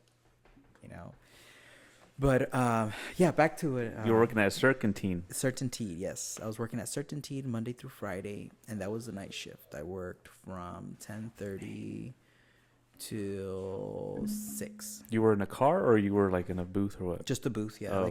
A guard shack. Yeah. Checking individuals in, coming in and out. And my second security job that I was holding, I was able to transfer. And that I worked in Los Baños Saturday and Sunday. 12-hour shifts each day. Hey, where at? Ingomar. So the first stoplight right in the corner where the McDonald's is. Yeah. I would turn there, and then on the left-hand side, there used to be a building that was being built there. I don't know what's there now. but there used to be a building that was being built there. I'm trying to think. Maybe a Costco or a Walmart, maybe. All I had to do was just. Yeah, I don't remember. All I had to do was patrol. Oh, okay. Make sure they didn't steal the equipment and stuff like that. Top flight security of the world. Of the world, Craig, of the world. And so I would pick up extra shifts with certainty, right? Because I was fucking grinding. Yeah. So on Saturday and Sundays, I would work 8 hours from 10:30 till 6 on Saturdays. And then I would leave from certainty and I'd go straight to Los Baños, work my 12-hour shift there, drive back. Golly, and then you would work. I would do I would go to Madera and I would go to the Planet Fitness, shower, change, because I had carried clothes with me. Right. Go to Certainty, sleep in the parking lot for a couple hours, then go on shift, work there from 10 to 10:30 to 6, then drive back on Sunday to Los Baños, work a 12-hour shift. And I was just I was doing. Then I would come home. Sometimes I wouldn't. And then Sunday night I wouldn't work. But Monday night I would start. There's times where I remember when I used to work doubles. I used to work at McDonald's and at Shell out there in Panoche. Mm-hmm.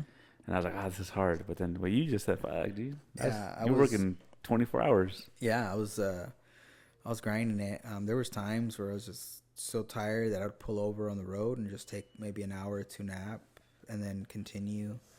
But I was thugging it out. And in March 3rd, actually, 2017, I started with OK Produce, working there. And that's where I guess in a sense, my career as a rep started. In August. But when you worked at OK Produce, you went straight to being a rep, or you worked in the warehouse first? Yeah, I worked in the warehouse first. In August of 2017, I was appointed as a shop steward. But how? How do you do that? It kind of just you're yeah, I want this position, or they're like, hey, dude, you're a good worker, you can represent us.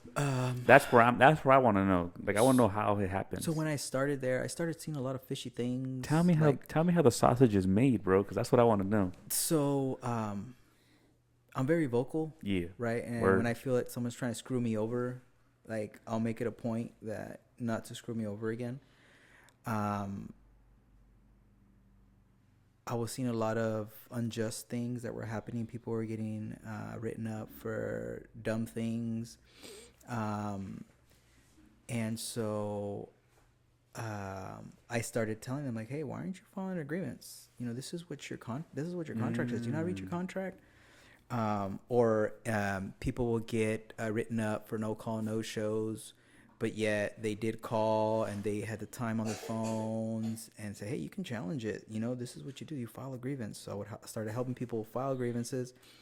Then I started filing grievances on my own because of things that were happening to me, my seniority. People were being called into work while I ahead of you. Ahead of me, where I have more seniority. I was getting paid. I was getting other people's paid. But they were like, nah. Well, this fool out here causing trouble. Instead of calling him, we're gonna call somebody else. Right. Yeah. So little by little, the employees started calling the actual business rep at the time. His name's Lenny Wells, and I started telling him hey, I think this guy is a good person to be a steward. So it was pitched to me by my business rep at the time. Says, hey, what do you think about being a shop steward? And so I said, well, what do I have to do, right? Is to be a shop steward? He's like, well, you're already doing it. This is just solidifying your title, man. Right? You're already doing what a shop steward does, filing grievances, enforcing the contract, things like that. And you were just doing it because it's the right thing to do. It was the right thing to do, yeah. And so I became a shop steward. And late November, early November, early December, a group of individuals came to me and said, hey, this is what's going on. The supervisor is violating company policies Dang. and safety procedures, and it's the same individual that's writing us up for violating policies and procedures as well. It's like it's like, do as I say, not as I do. That's right. And so I said, okay, well, give me some time, give me some dates, and we'll move forward, because I was a shop steward. So individuals got me times and dates. I got times and dates of my own. I even, at some point, I would approach the supervisor and address him, right, to stop his behavior. He just kind of dismissed me. Laughed in your face, pretty much. Yeah, just kind of didn't pay attention to me, and I said, okay. So I reached out to the safety manager. I spoke to him. He said, I don't see anything that's wrong on the time and dates that you gave me. I knew what I seen. And so then I went a step further, and I tried to reach out to human resources. She was not available at the time. She was on vacation. So the only thing that I had to do, or was left to do, was to file a grievance.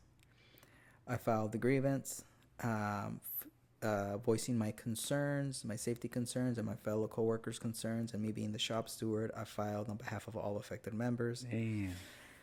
And regulated on the ass real quick. I didn't hear nothing, right? And so January 6th of 2018, got called into the office. And without them talking to me about why I feel that their company was violating these policies and procedures, without having a conversation with me, they suspended me till further notice. Damn. And so I said, well, what's the reason why you're suspending me?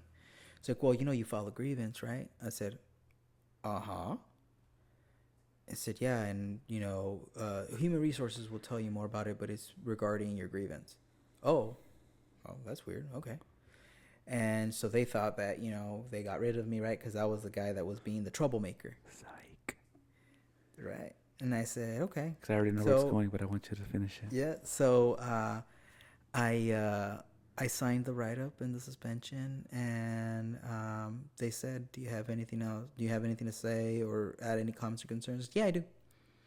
I said, I might not come back today. I might not come back tomorrow. I might not come back in a week, a month, or a year, but I'm coming back. I'll see you guys soon. And they that's looking scary right there. And then they just kind of laughed, right? Like, they thought that was funny. I said, okay. So reached out to my business rep. Took about 3 weeks to get a scheduled grievance meeting. And I'm not gonna lie, man. I was scared. And so I said, you know what? Let's just bygones be bygones. Let's put this in the past. Let's call it time served. And move forward. They had me explain why I felt that I should come back, and I explained to them, you guys fired me because I filed a grievance. You guys are using a union document to discipline me. The union has control over this document, and we decide whether we withdraw it or move forward. But for you to discipline me, to try and say that I was being dishonest, that I was lying in that grievance, is not right. That's retaliation. Right. For voicing my opinion, for That's exercising my rights under the collective bargaining agreement. And so they excused me from the room, or excused us from the room, and it took about 30 minutes. They finally called us back in, and they said, we're going to stand on our decision. Damn. I was mad. Because I had told them, let's just put this behind us, You don't have to back pay me anything. Let's... bygones, just move forward. I just wanted my job back. Yeah. And they said no. I was mad. So my business rep at the time said, what do you want to do? Let's move it forward. I said, let's go to mediation. Yeah. So it took about 3 or 4 months to get a mediator, a federal mediator, involved to hear our case. So we finally got our case, and at that time I was so pissed. I was so pissed. And not necessarily at the union, but at the employer. Yeah. There's the cheese man I love, right? And so the federal mediator was there, and he said, do you guys, does both sides know why we're here today? And I said, yep. okay, well, since this is a termination case, can the company please explain their side? So they basically said that I was lying, I was being dishonest, they didn't see nothing in the video, blah, blah, blah, blah, blah, blah, so forth. So then at that time, they split us up in rooms. Right. And so the mediator at the time, his name's Stephen Kessler, rest in peace. He passed away a couple years ago. R.I.P. to the big homie.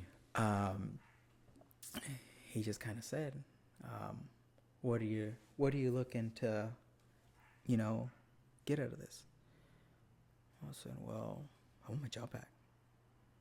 He's like, okay.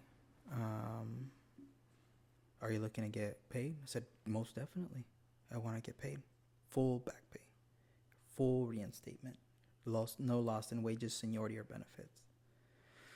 So he goes back, talks to the company, and then he comes back in and he says, well, the company doesn't want to bring you back. And I'm sure you know that. I'm sure your business rep knows that.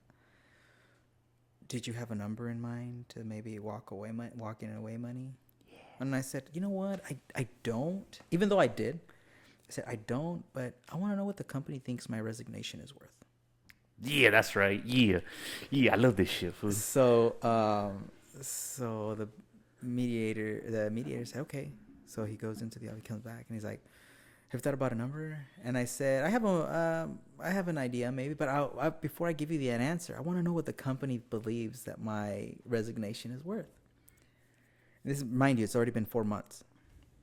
I was making about maybe $4 or $5 grand a month. Mm-hmm. And so he says the company wants to offer you $4 grand. What? $4 grand. Not even back pay. Not even back pay. $4 grand for your resignation. I said, no. Absolutely not. I said, because the company is going to pay way more to go to arbitration. I said, absolutely not. And then he's like, Dang. okay, well, what number do you have? And I said, well, I want you to go in there and look at him straight in the face, dead on in the face, and tell him that I want $300,000 cash. And then you went like this, like,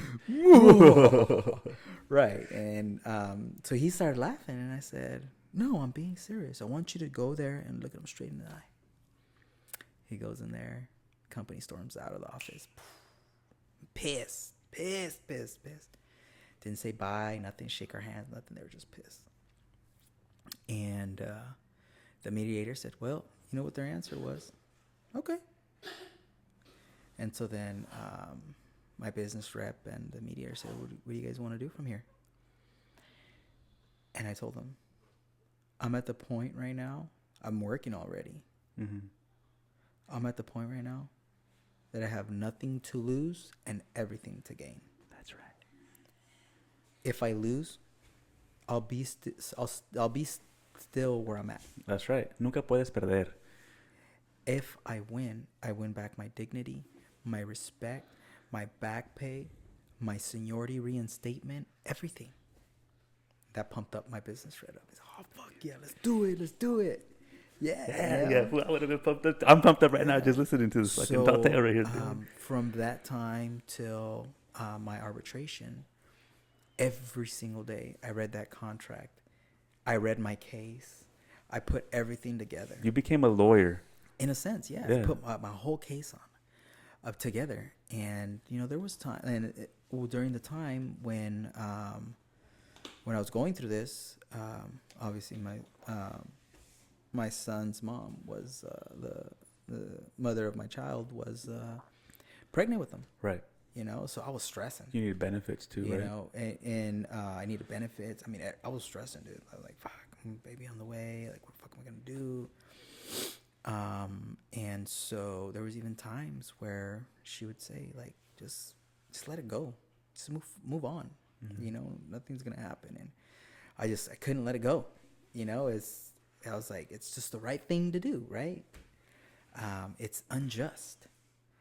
And so we, the day before my court hearing or the arbitration meeting,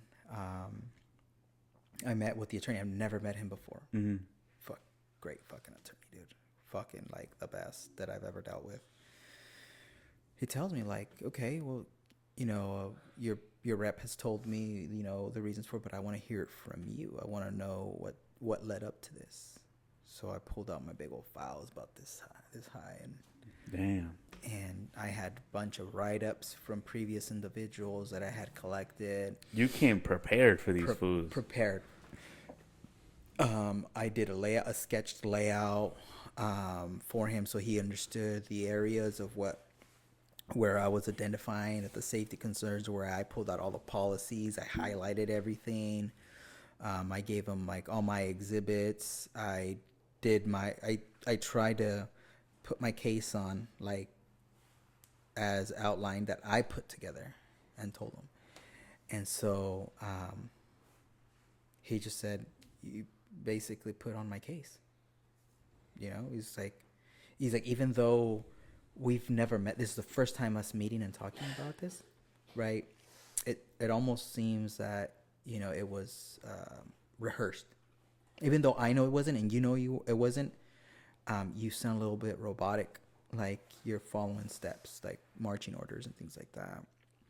He's just like, but you just basically put on the pace. And I said, well, I gave him laws. I provided laws and my rights as a shop steward representative, protections that I have from retaliation. And so we went in there the following day.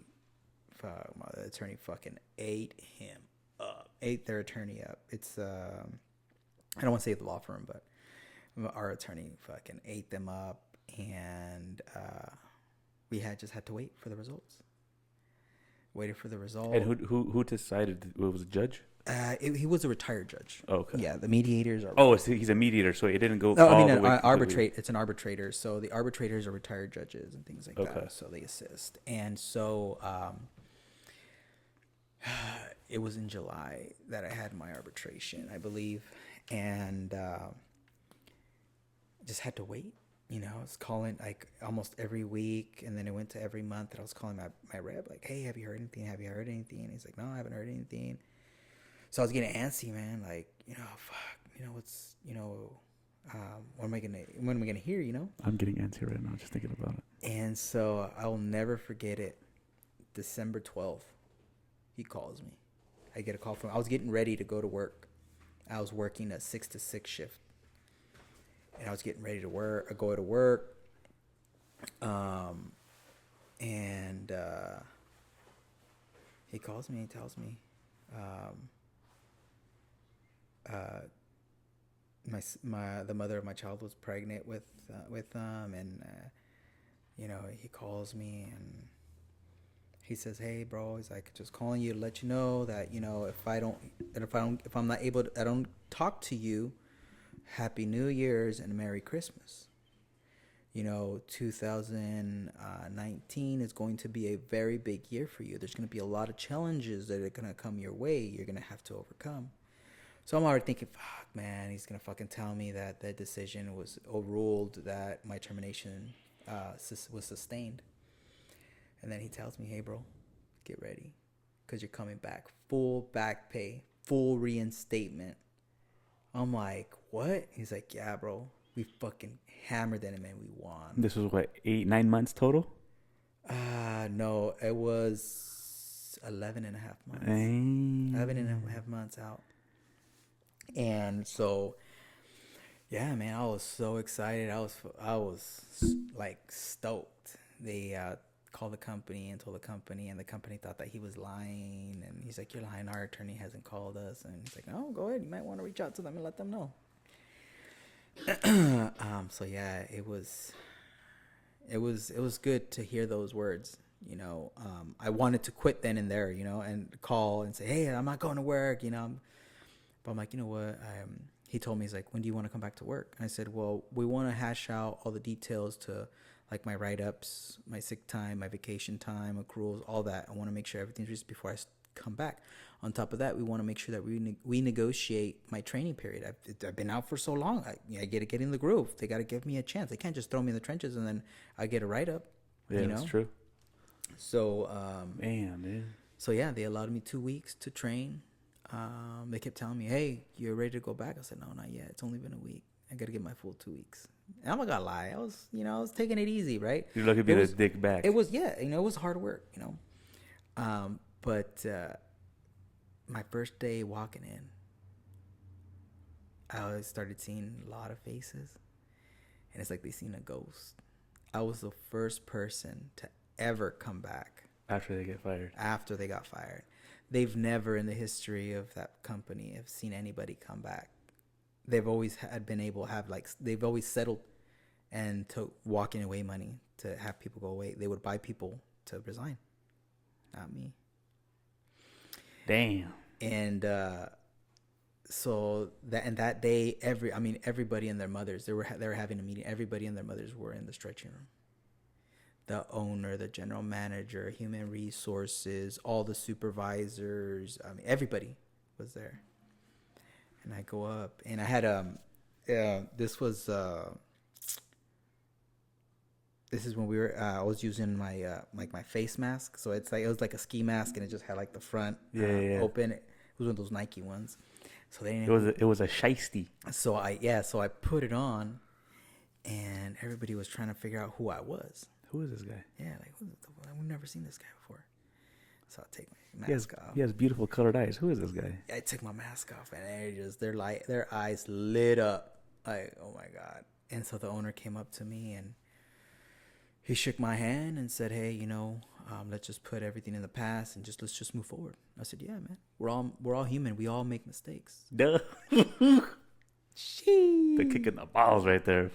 Telling them respectfully, And so and then after that, the first time we negotiated one of the largest contracts in history at that time in 2019. Record wage increases. Mm-hmm. It was huge for everybody. I was involved in the labor standards, right? It's an efficiency standard that employees need to work to maintain in order to, the work it's like a condition of employment, right? You have to be at a certain efficiency at the end of the month, at the end of the week, in order not to get a write-up. Right. If you get 3 write-ups, you're out. We were involved in that. Even when COVID hit, right, the company came to us and said, "What are we going to do? We're losing people." It was during the time where they basically paid you to stay home. Yeah. Right? Unemployment paid you to stay home. You were scared because of, exposures, and they paid you. They allowed you to get benefits, and that's what a lot of people were doing. He was losing a lot of cats, a lot of people, and so they reached out to me. They reached out to our rep and said, "How can I keep employees? What do I need to do to keep employees? We are the most important piece of, during this process of COVID, we provide foods, we provide goods to stores, right? You're essential. Yeah. Essential workers. And then more than ever, everybody was eating healthy, so it was booming. So we had the idea to say, pay your people time and a half for every hour worked, and I guarantee you'll keep them. That same day, he turned it on and said, everybody's getting time and a half. And you should have seen the way applications flew in. People were lining up in front of the door to be. This was in 2021? No, it was 2020. Okay. Like mid-year, right? April. Yeah. I remember that. Everybody and their moms was like, sign up or go apply at OK Produce. They didn't say like the pay, but everybody was hyping up OK Produce at the time. Yeah, they were getting paid, starting with $16.50 to come in the door. Mm-hmm. But individuals were getting paid. That's half 8.24. About 25. Say 25 to 50. $25 an hour. Yeah. Right now, everybody's getting paid $23 an hour. Yeah. I mean, $32 an hour right now because it's still on. He's still paying it till this day. Yeah. And that's one of the things that we worked really hard to maintain, and that's one of the benefits that they got, the individuals there, and that company pays those employees very well, right? And that's what it's a part of being an essential employee. Not just that, but I feel like everyone always talks about what can we do to keep employees, what can we do to make sure they stay and work better. Pay me more money, bro. That and the morale. maintain the morale. Morale has to be up Yeah, too. maintain the morale, right? And some companies they steer away from employee engagement Mm-hmm. and try to use discipline as a form of motivation, Mm. and it's not. Like I remember when I was at Tesla, we would always the Bay Area is known for like having good morale, good work, home life balance type thing.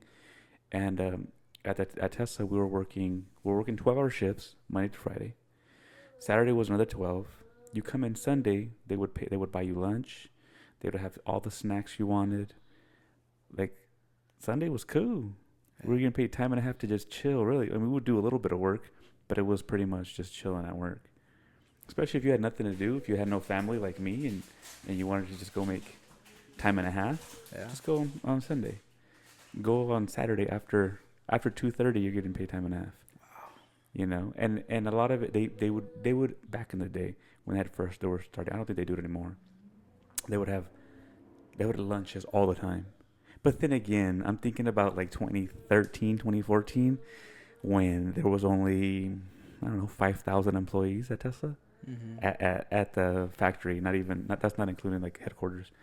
But they would do a lot of that stuff where we're gonna bring lunch, we're gonna bring snacks. It's summertime. Hey, we're gonna ice cream. The ice cream truck would come. They would bring like a couple of ice cream trucks. They would bring food trucks. Yeah. They would do a lot of stuff like that. And even though it's not a lot, it's just food. It made us feel like wanted, or made us feel like It goes a long way. yeah, what's the word I'm looking for? It made us feel It makes you valued. yeah, it makes us feel valued, you know? Yeah. And And acknowledged and appreciated. yeah, and that's something that a lot of employers don't push or don't do. Or they lose focus of it. Yeah. I mean, OK Produce, before I got on there, I mean, they had luncheons every Friday, but at the time they were small, right? I mean, they were 25 to 35 employee group. Now No, it's reaching dang. about 150 They can still do for it. warehouse, They can still do it. and 180, almost 200 employees for drivers. Yeah. It's fairly big. They used to do they still do the luncheons, but not as frequent as Right. every Friday. They used to for like Christmas. They used to have Christmas parties. They used to rent out the whole a whole bowling alley. Yeah. Everybody used to drink, the bowling alleys and things like that, bowling and stuff. And they kind of steered away from that. Whether it's because of incidents that happened in the past. Fools got too faded. You got Be honest. You got your sales reps freak dancing with the warehouse guys, and those ladies are married and they don't got their husbands there. So It's my work husband. yeah, there was a lot of that. You know? It's funny because that's what happened to us. So one day they had like a big corporate party over the weekend. We weren't there, but it was like a big corporate party, and like important people would come, and they were testing out the new Teslas. That's when the X came out. They were testing out the new Teslas and stuff, and they had like beer, wine, food. They had everything, right? Mm-hmm. So they literally had a box truck full of beer left over from the weekend. So then these fools, they're like, hey, it's Monday. Go grab a beer after work, right? Mm-hmm. So we go. They're pints, bro. Stellas. All you can drink. There was no limit, nothing. Whatever you got, it was cool. Grab it. So there was this fool. He was a known alcoholic. He had quit drinking, and he wasn't drinking anymore. I don't know what happened. I don't know who convinced this fool to drink. He drinks, gets in trouble, gets a DUI, and he pretty much starts to sue Tesla for it. And Tesla's like, all right, that's it. We're not going to do it anymore. Yeah. And it's just like, bro, really? Yeah, and a lot of companies still do that. Like, for example, perfect example, Reyes Coca-Cola in Fresno. I heard they're a good company to work for. They are. They got a good management team. They treat their employees well. Go over there. But after your shift, our employees are able to get one drink, What do they? one alcoholic drink Okay, I was like, Reyes Coca-Cola. What else do they after their distribute? shift. Yeah, yeah. But before they get that drink, they have to sign a waiver Mm. releasing any type of responsibility. Yeah, yeah. You get a ticket every day. If you want here, ticket, you can get a drink. You don't have to use it. You can use them all on Friday. Technically, you're not saying that. I'm saying that. Yeah, technically, I'm not saying it, but Tony Reese is saying that. Those are Tony Reese's words. So, yeah, man. Companies still do it, but a lot of employers have steered away from, or have lacked an acknowledgement of the employees, that individuals that actually make their work. And I think if they were to actually acknowledge their employees, give them, even if it's a small bonus, it doesn't have to be a lot, you know what I mean? It just shows them that you're actually thinking about them. They'll actually stay, they'll work better and stuff like that. Like when I was working at McDonald's, I was a manager, and I never reprimanded them. Mm-hmm. Like, fool, like I'm you. Me and you are the same. I'm the manager, but I'm not here to be your dad or whatever. Like, this is what we got to do. I'll help you do your job. You help me do my job. We work together. We get out on time, whatever. You know what I mean? Mm-hmm. Like, I was the manager, and I was in charge of, like, closing the front, right? So I had to clean everything up and all that stuff. And then I would get, like, the cooks or whoever was working drive-thru, they had to wash the dishes. The cooks had to wash the fryers and all that stuff, right? Mm-hmm. So the cook or the drive-thru girl, she hated washing dishes. I was like, all right, you deal with everything up front. You close the lobby. You mop everything. You mop everything up front. You make sure all the sauces are good. They have coffee in all the spots for the morning. I'll go wash the dishes. I'd be in the back blasting music. I'd wash the dishes. No big deal. Like, I didn't care, Right. Most managers wouldn't do that. No, you got to do this, do that. I'm assigning you this work. Yeah. You're refusing work, or you being insubordinate, and Mm-hmm. blah, blah, blah, blah. It was kind of like forcing, it's just. Instead of asking, yes, they would Yeah. force you to do something. Mm-hmm. There was one system that till this day works. The company that I was working for, OK Produce, they have this system in place. It's called iCares, right? Basically saying that you care about the company. So if you do things above and beyond your job scope, right? If you see a pallet that's leaning and you go and you report it, hey, I've seen this pallet, it's leaning on this aisle, blah, blah, blah, blah. Okay, Then okay, I you see what you're saying. received iCares, Yeah. right? An acknowledgement that you're going above and beyond to sustain the company or structure the company better. Right. Or to prevent, like, things from happening. Right. Stuff like that. Yeah, and so you use those iCares at the fresh market. On Fridays, right? The fresh market open. You can take bananas. You can take peaches. And it wasn't just one. It was like a bundle of bananas. Yeah, things bundle like bananas, a tray of grapes, 2 sacks, or a sack of 2 watermelon or melons, salads, different types of salads. Right.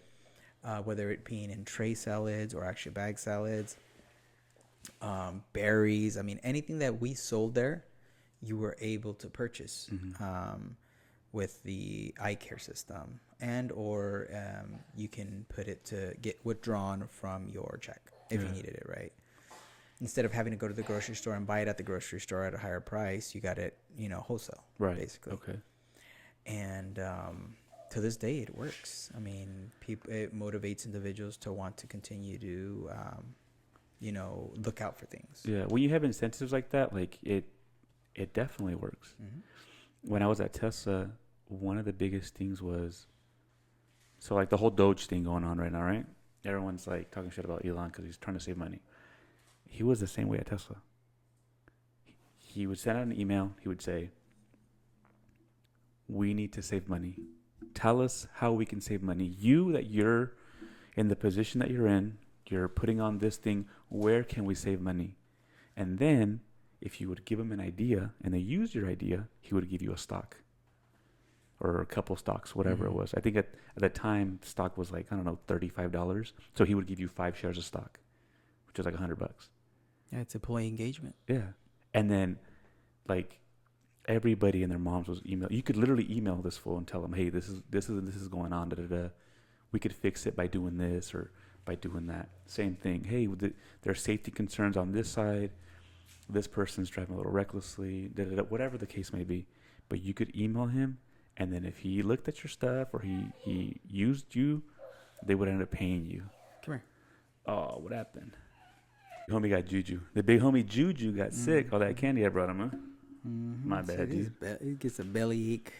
Tummy. His stomach's sensitive. So when he eats a hefty amount of candy, his stomach starts hurting. So we're going to make sure that we try to not eat too much candy, huh? Yeah, baby? Okay. All right. We'll just close it up, G. Yeah, for sure. I mean, we'll definitely do a session number 2 if need be. I mean, there's just like I was telling you right now, there's just so much that you do that a lot of people don't realize that actually can benefit them. Mm-hmm. You know what I mean? And this has to do with politics in general, the things you do at work, the rights you have as an employee, the rights you have as a citizen, things like that. And a lot of people don't really realize that stuff. And I didn't realize it until I left Tesla, and then I was working in other places where it wasn't as great as it was working there, you know. Mm-hmm. And I'm pretty sure that you know exactly how some companies try to screw people over. Same way politicians try to screw over the little guy all the time. You know what I mean? Yeah, definitely. So hopefully we can have you and Mayor Victor from Mendota come in. Yeah. Because I just have a lot of questions. A lot of stuff that I feel like I still have a lot of questions of what you do. You know what I mean? Mm-hmm. Because it's very interesting. It's interesting to know what can be done and what can't be done. Right. And even though they tried to intimidate you, you know, or they tried to intimidate you specifically, you don't know that it has this. And yeah, it's company 101. There's the type of tactics that management uses in order to pump fear into employees, in order to discourage them, to try and form unions or discourage them from exercising their rights. You know, whether it's using FMLA, whether it's using sick leave, whether it's filing a wages and hours claim against the company, just trying to deprive them of the rights, you know. Yeah. And that's why Big Brother is here to make sure that companies don't do that to individuals. Sir. Yes, sir. Hopefully I could see you work maybe one of these days. See what you do. Oh, yeah. You know what I mean? Yeah, for sure. Out there you're picketing or something like that. Yeah, no, it's... I'll honk the horn. It's very interesting when I'm in action, live in action. I think it was 2023. I led the Kaiser's strike. Okay. So I was out there, Herndon area, getting down and dirty, and we eventually got kicked out of their parking lot, but we continued it on the street. Yeah. And there's a lot of clients that were upset, a lot of individuals trying to get into Kaiser, but because we had such a long strike line, we were walking the crosswalks. They couldn't turn because then they'd run us over. Yeah. So they were upset, and so they were starting to get calls, and eventually after a couple of days, they came back to the table, and they were able to ratify an agreement, and everything was all good. Hell yeah. So Gotta fight for your right to party. That's right. We'll end it with that one, G. All right. Thanks for coming, Yep. Juju. I'm sorry I gave you all that candy. Next time I'm going to bring you nothing but apples, okay? What do you say? Thank you, Tony. You're welcome. All right, G. We'll end it with that one. Thank you. Thanks, G. All right.